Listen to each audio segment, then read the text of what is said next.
High বন্ধুরা, আশা করি সমস্ত বন্ধুরা অনেক অনেক ভালো আছেন। আমার নিউ ব্লগে সবাইকে স্বাগত। আপনাদের সাথে শেয়ার করছি 26শে জানুয়ারি আমি কিভাবে দিন কাটালাম আর কি করলাম, কোথায় গেলাম। দেখুন, আমি কিন্তু আজকে বানাচ্ছি দই বড়া। তার জন্য বিউলির ডালটা রাত থেকে ভিজিয়ে রেখেছিলাম। এখানে নিয়েছি 1 কিলো বিউলির ডাল। সকালবেলা উঠে ভালো করে মিক্সিতে বেটে নিলাম। ফুল ভিডিও কিন্তু দই বড়ার রেসিপি আমার চ্যানেলে আছে। আপনারা কোনো বন্ধুরা যদি দেখতে চান অবশ্যই চ্যানেলে সার্চ করবেন, পেয়ে যাবেন। ফুল ভিডিও দই বড়া দিতে পারলাম না, কিন্তু দই বড়া করতে গেলে এই পদ্ধতিতে কিন্তু ডালটা ফাটতে হবে। ডালটা ফাটার কাছেই দই বড়া নরম, প্রচণ্ড কিন্তু ডাল ফাটতে লাগে। আর এই ফেটে 3 ঘন্টার জন্য রেস্টে ছেড়ে দিলাম। তারপরে কড়াটা বসিয়ে তেল দিয়ে দিচ্ছি। আর দই বড়ার জন্য বিউলির ডালের এই যে বড়াগুলো গোল গোল করে নিয়ে তেলে ছাঁকতে হবে।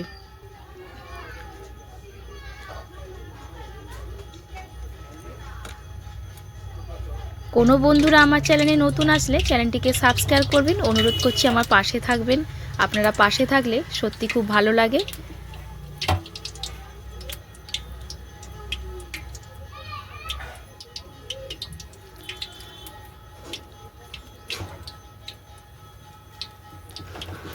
অল্প অল্প করে হাতে জল লাগাবেন আর বিউলির ডাল থেকে অল্প অল্প করে ব্যাটার নিয়ে তেলের মধ্যে ছাড়লেই হাত থেকে কি সুন্দর হাত থেকে খোলে পড়ে যাবে তেলের মধ্যে।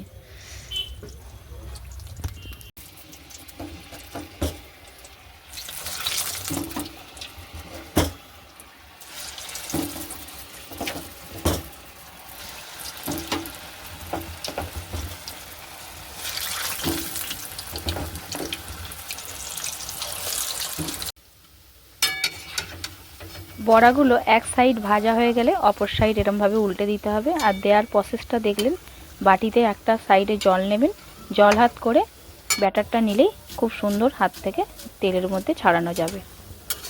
দেখুন ভাজা হয়ে গেছে, এবারে তেল থেকে ছেঁকে তুলে নেব। কোন কোন বন্ধুরা দই বড়া খেতে ভালোবাসেন কমেন্টে জানাবেন। তেল থেকে কিন্তু তোলার পরই একটা থালায় রেখে তারপরেই জলের বালতিতে হোক বা হাঁড়িতে হোক যে কোনো একটা পাত্রে জল নিয়ে সঙ্গে সঙ্গে জলের মধ্যে কিন্তু এই বড়াগুলোকে দিতে হবে, তবেই জিনিসটা নরম হবে। দেখুন আমি কিন্তু দই বড়া নিয়ে তৈরি করেছিলাম এই কারণে, কত দই বড়া হয়েছে। তারপরে কারি পাতা, কালো সর্ষে আর শুকনো লঙ্কা ফোড়ন দিয়ে দই বড়ার মধ্যে দিতে হবে আর দই ফ্রাই করতে হবে জলটার মধ্যে। আমরা গেছিলাম, এখান থেকে প্রায় 10 মিনিট টাইম লাগে যেতে। অভিযাত্রী একটা ক্লাব আছে, সেই ক্লাবে ফুড ফেস্টিভ্যালের প্রতিযোগিতা হচ্ছিল। প্রতিযোগিতা ঠিক নয়, মানে ফুড ফেস্টিভ্যালের মেলা বসে। যে যেরকম পারে খাবার রান্না করে নিয়ে ওই মেলাতে বসলেই আপনার বিক্রি যা হবে আপনার পয়সা। প্রতি বছরই এটা হয়, খুবই আনন্দ হয়। প্রাইজও দেওয়ার কোনো মানে নেই। আর যারা খেলাধুলা করে সকাল থেকে তাদের প্রাইজ দেয়। কত ফুড ফেস্টিভ্যাল বসছে দেখুন, কত রকমের খাবার, ভীষণ এনজয় কিন্তু এই মেলাটাতে হয়। ভিডিওটা ভালো লেগে থাকলে লাইক কমেন্ট শেয়ার করতে ভুলবেন না। আর এটা 26শে জানুয়ারিতেই হয়েছিল। সন্ধেবেলা বসে, 6টা থেকে বসেছিল, ওই 9টা সাড়ে 9টা পর্যন্ত এই মেলাটা হয়।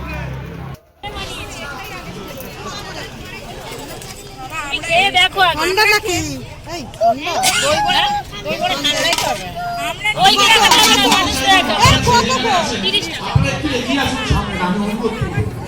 একটা ছোট্ট ম্যাজিক আছে, আমি চাইবো মিঠাইটা একটু মঞ্চে আসুন, আর মোবাইল একটু মঞ্চে আসুন, আর যারা যারা আছে আমাদের ক্লাব মেম্বার প্রত্যেকে একটু মঞ্চে আসুন। স্যার একটা কথা বলি, আজকে আমার একটা দীর্ঘদিনের ইচ্ছা ছিল যে আপনাদের আমি আর কি মানে ছোট্ট করে একটুখানি মানে আর কি একটু আপনার সঙ্গে ছোট একটা ম্যাজিক করবো।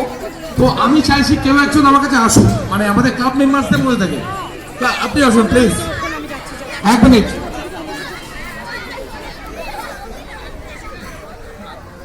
খুব ভালো কথা। দেখুন না, ব্যাপারটা হচ্ছে আমার মনের ইচ্ছা তো আমি নিজে পূরণ করতে পারি না।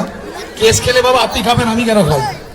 তো আমার কাছে খানিকটা জল আছে, এই জলটা আমি একটা জায়গায় নিয়েছি। আপনি ভাস্করদা মাথা ঢেলা দেবেন, সোজা সবটা কথা, এবং তারপর যা হবে আপনি বুঝবেন, আমার দেখা দরকার নেই। এটাই করতে হবে। আপনাদের কারো কোনো আপত্তি আছে? না, ভেরি গুড। তাহলে এখানে একটা জল আমি নিয়ে রেখেছি, তো এই জলটা এই মুহূর্তে ভাস্করটার মাথায় ঢালা হবে। ঠান্ডা কমে গেছে মোটামুটি, ইস্যু কিছু নেই। দাদা আপনার নামটা একটু জানবো। সৌমিত্রদা রয়েছেন, সৌমিত্রদা বলেছেন আমি পারবো ঢালতে, কোনো অসুবিধা নেই। পরের বছর পৌষ মেলা এখানে আবার হবে, চাপ নেই। সৌমিত্র ধরুন, সবাই তৈরি? আর একটু অ্যাপিল চাই, সবাই তৈরি? একদম ধরুন, এখানে আসুন, জায়গা চুজ করুন। জলটা কোথায় ঢালবেন জায়গা চুজ করুন। না হাতে না, মাথায় বলেছি আমি, মাথায়। দাদা কিছু আপনি কি করবেন বলুন, দাদার ইচ্ছা নয়। ম্যাজিক কোন দিকে ঢালবেন? মাঝখানে মানে কোথায় ঢালবেন বলুন, দেখে না দেখে? হ্যাঁ, দেখে ঢাল। না দেখে ঢালতে হবে, সব কাজ দেখে দেখে করেছি। একটা না দেখে অ্যাপিল আছে আমার, সৌমিত্র দেখেছে। চলো সবাই তৈরি তো? One, two, and it's a three. It's impossible. Thank you.